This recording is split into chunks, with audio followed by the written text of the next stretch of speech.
Louvado seja nosso Senhor Jesus Cristo. Estamos hoje no dia 1º de outubro, na quinta-feira da 26ª semana do Tempo Comum.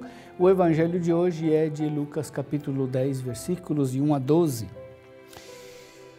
Naquele tempo o Senhor escolheu outros 72 discípulos e os enviou 2 a 2 na sua frente a toda a cidade e lugar onde ele próprio devia ir. E dizia-lhes: a messe é grande, mas os trabalhadores são poucos. Por isso, pedi ao dono da messe que mande trabalhadores para a colheita. Eis que vos envio como cordeiros para o meio de lobos.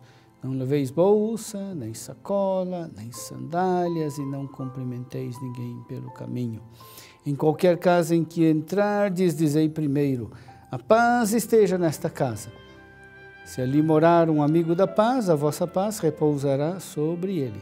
Se não, ela voltará para vós. Permanecei naquela mesma casa, comei e bebei do que tiverem, porque o trabalhador merece o seu salário. Não passeis de casa em casa. Quando entrardes numa cidade, fordes bem recebidos, comei do que vos servirem, curai os doentes que nela houver, e dizei ao povo: o reino de Deus está próximo de vós. Mas, quando entrardes numa cidade e não fordes bem recebidos, saindo pelas ruas, dizei: até a poeira de vossa cidade que se apegou aos nossos pés, sacudimos contra vós. No entanto, sabei que o reino de Deus está próximo. Eu vos digo que, naquele dia, Sodoma será tratada com menos rigor do que essa cidade. Meu irmão, minha irmã, o relato do envio dos 72 discípulos por Jesus tem alguns pontos que valem a pena ser destacados. O ponto de partida está no fato de que o reino vem, está próximo. Não é a missão que está na origem do reino. Pelo contrário, é o reino que suscita missionários, que o anunciam e o preparam. Para além de todas as hesitações dos seres humanos, está a certeza de que Deus salva, isto é, de que o reino está perto. Considerado em si mesmo, o reino vem como paz. Por isso os missionários têm que invocar a paz de Deus sobre as casas e cidades para onde eles vão.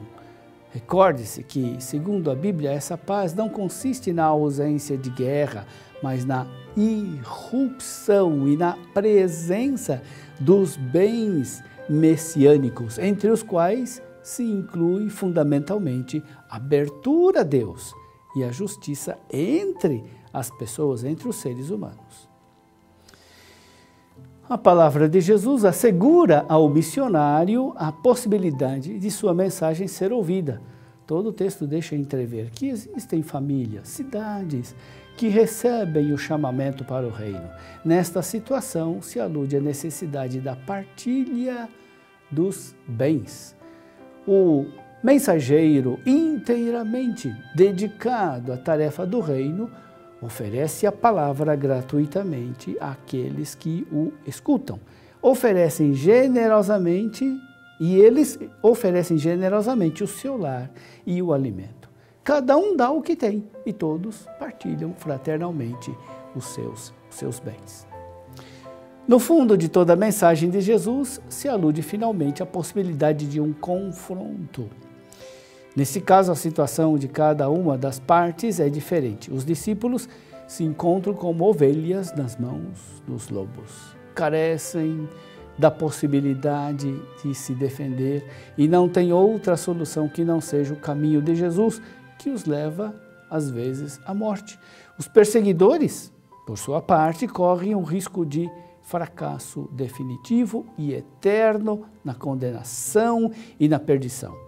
No entanto, a ninguém é permitido antecipar a condenação.